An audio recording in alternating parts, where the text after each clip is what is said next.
Hi guys!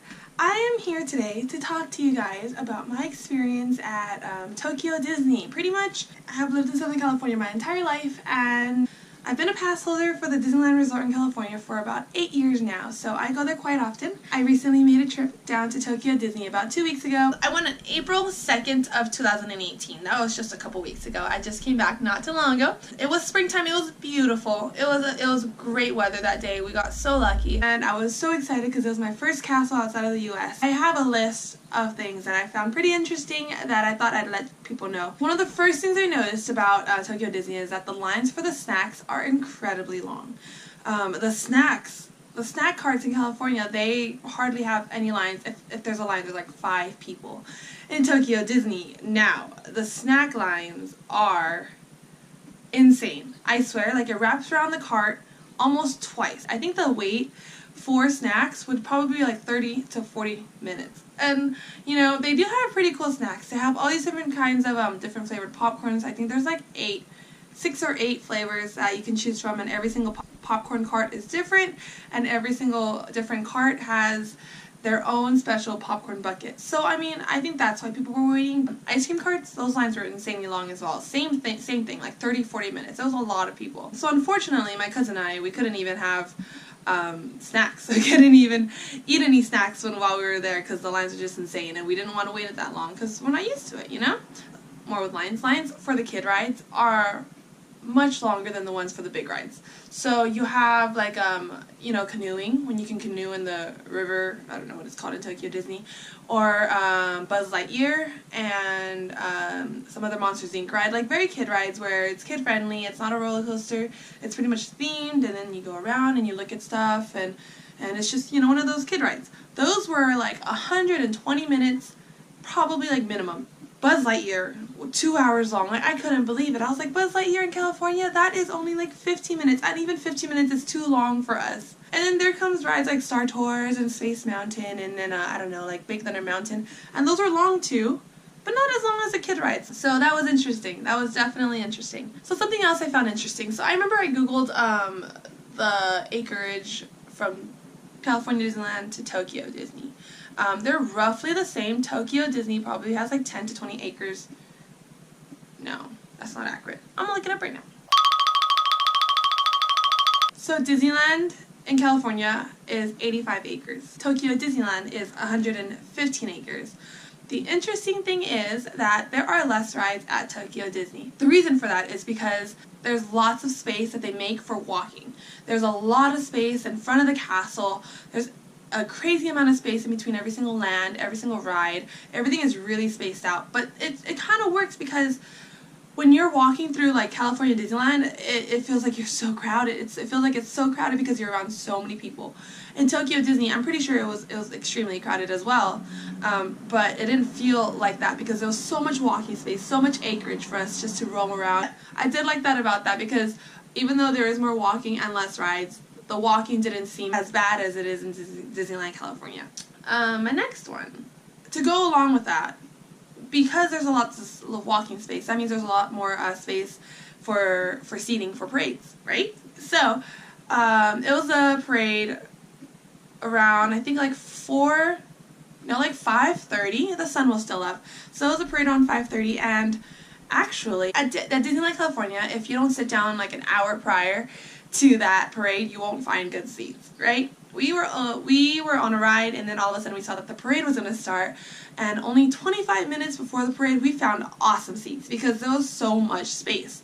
So you don't have to worry about that at Tokyo Disneyland. You don't have to worry about having to sit and wait for a parade for 2 hours.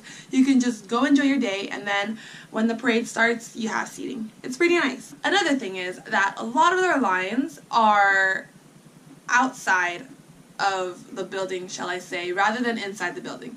And yes, Disneyland California is just like that. However, the way they do it in Tokyo Disney, it's as if like, I don't know, because in Disneyland California, it seems like the line belongs there.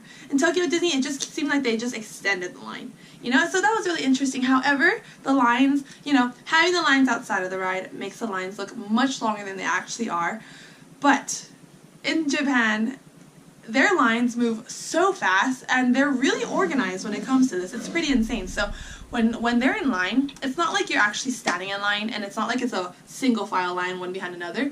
It's like a big space. The width of the line, it's probably like 4 people's worth. So what they have you do is stand next to each other rather than standing one behind another, just to save space. Like if you guys have ever been into the line where you wait for the Hyperion Theater for the Frozen show, those lines are really big, so you don't stand behind one another, you stand next to each other, right? That's how all the lines are over there. That's how it is to wait for all the rides. And the thing is that there's cast members along that line, and not just in the front and the back, but like along in that line to help you move along, help move families along. And they make it so easy that the lines move so fast, it's like you don't even stand still for 2 seconds. I remember myself saying, because I wanted to use my phone in line, right? Or I wanted to check something, and I was like, man, this line is moving way too fast. Like, whoever says that at Disneyland, I don't know, but that's how fast it was. We hardly stood still for like 2 seconds whenever the cast members were around, and there were so many of them, and it was wonderful. It was great. It made it feel like time was going by faster, and the line, like wait times would say like it's 40 minutes or something, and then we'd be like, nah, it's probably like 20, you know, because then that's how fast it went, and it was pretty good. It was pretty cool. Speaking of lines, the lines for snacks were extremely long. However, the lines for merchandise were non-existent. It was interesting. Like, they had a lot of the registers open, and there were a lot of people shopping around us, but then when it comes to paying, no lines. No lines at all.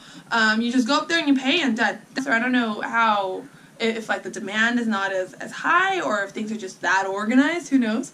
But I didn't have to wait to pay for any of my like candy, any of my shirts or anything, or my ears. I didn't have to wait to pay for any of those. Oh, a big difference that there's a big difference that they have in Japan, in Tokyo Disney, is that the characters are mostly free roaming. If you don't know what that is, it's pretty much like when they bring out a character, they don't necessarily form a line. The character is free to walk wherever they want, and it's pretty much a free-for-all to get a picture with that character, or even to interact with that character. You just have to catch their attention, and then you just go on your way after that.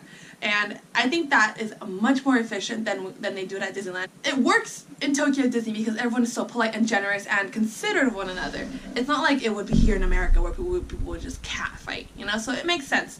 But I do like it better because you don't have to spend as much time waiting in line. You can go on with your day, and then you can just quick snap, done, picture, done, moving on, you know? And they had a lot of different characters, like not the typical Mickey, Minnie, Goofy, Pluto, although they were out. Actually, Minnie and Mickey, those main characters are probably the only ones that they have lines for there that I saw that day. I don't know, the parrots that played the mariachi with Donald Duck, we were able to meet the 3 little pigs. Like, they never come out. We were able to meet Baloo from Jungle Book. We were able to meet like this monkey. I don't know if he was from Jungle Book or Tarzan, but this little monkey. And we were able to meet so many different characters that we wouldn't like usually see at Disneyland California. So that was really nice. Something else in Japan. If you have never been to Japan, pretty much everywhere, well, I wouldn't say everywhere, everywhere that I went, like Tokyo, Osaka, the big cities, they know how to walk where you don't get in other people's way. Pretty much, when you walk on the left side, and everyone else, when they come towards you, they walk on the right side of you, obviously, if you're on the left. And at Disneyland, there's no difference. Pretty much everyone knows that you need to walk on the left side, you know, considerate of others. And it's not like in California where everyone just walks in like 5 different directions, so you don't even know which way you're trying to go, you know? So everyone just crashes and everyone just kind of like, oh, sorry. Where in Japan, in Tokyo Disney, they were able to just, you know, we were able to just walk in a straight line and get to where we had to go, occasionally turning, but even then, like, everything was so organized without even having anyone organize it for us. A lot of the cast members do not know English. However, I think the ones that like guest information and you know, guest services, things like that, I think those are the ones that have the English. Obviously, I don't speak Japanese, right? So I didn't understand a lot of what they were saying. However, they use a lot of hand gestures, which helps a lot. Like, they were trying to tell me to take my hat off my ears, so I took them off. So they're like, take your hat off, but like in Japanese, you know? And then like they would tell you to do something like over here, 1, 2, 3, or like all that stuff. So not knowing Japanese in Tokyo Disney is a-okay. You'll be able to know anything. And ordering food, there was a lot of pointing, and they spoke the English that they knew how, you know, but I mean, it's their country, we're in their country, so I didn't expect them to know any English at all. But I was able to get through the day really fine. So they actually have a railroad just like Disneyland California does. However, in Disneyland California, it goes around the entire park, right? The entire extremity of the park. Takes you to any land you want. In Tokyo Disney, that's not the case. Due to like Japan rules or something, I don't know, the rules of the country, they were not allowed to make a railroad all around the entire park. So it's pretty much just around what they call like Westernland, which is pretty much their frontier and adventureland. So it just goes around that small little thing. And yes, they do have dinosaurs. Yes, it's still just as fun. It's a lot shorter, and there's only one stop, so it's like a ride within itself. But that's fine, you know, that's cool. You guys, this was something that I really had to learn how to do because us Americans are always taking food to go. Tokyo Disney and Japan, they don't do to-go food. It's a thing in their country to finish their food, so getting takeout or taking food to go is not a thing for them. So whenever we bought something, we just had to finish it or we just had to throw it away. So that's a little bummer there, but that is something very different in Japan rather than in Disneyland California, because California you can take food to go. Last but not least, I'm pretty sure a lot of people have heard this, but for their shows, the thing with shows is you cannot freely just go in there. There's two ways to watch a show. First way is called a lottery. Pretty much you go into this building and you scan your tickets, all the tickets within the group. So if you have a group of 3, group of 5, you scan all 5 tickets, and after that, they tell you whether or not you're able to watch the shows. You either get tickets or you don't, just to watch the show. Which is, it's like a lottery. It's pretty much, you're either lucky or you're not. And you can only, like, lottery for a show once. It's like, what? Like, that's not even fair, right?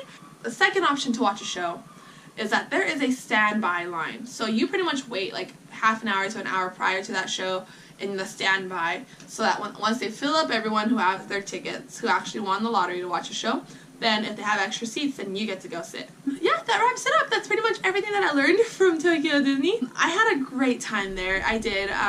It was different being a tourist because I haven't been a tourist at Disneyland in such a long time. But a lot of things are similar, yet a lot of things are different. And I think that's the best part about visiting all these castles, especially if you're a Disney lover, a Disney freak like I. Visiting these things, seeing the differences, seeing the similarities, you know, it's all one same Disney love. However, there's special things about different parks. And it was, I am so happy that I got to visit my 3rd castle. I hope to go back there one day. And I hope you guys get to go there too. Thanks for watching, guys. I'll see you guys later. Bye!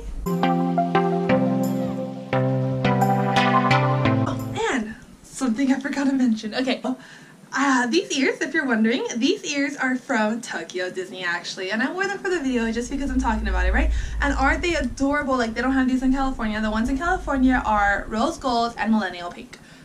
This is like hot pink. I call it cherry blossom pink, but I'm not sure if that's what it's called.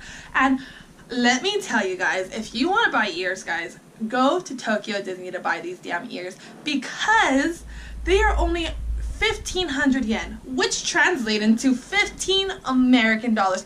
$15 for these ears, guys. I went there and came back with 4 pairs of ears. So, I'm telling you, $15. And these are so adorable. I love these so much. And no one in California has it.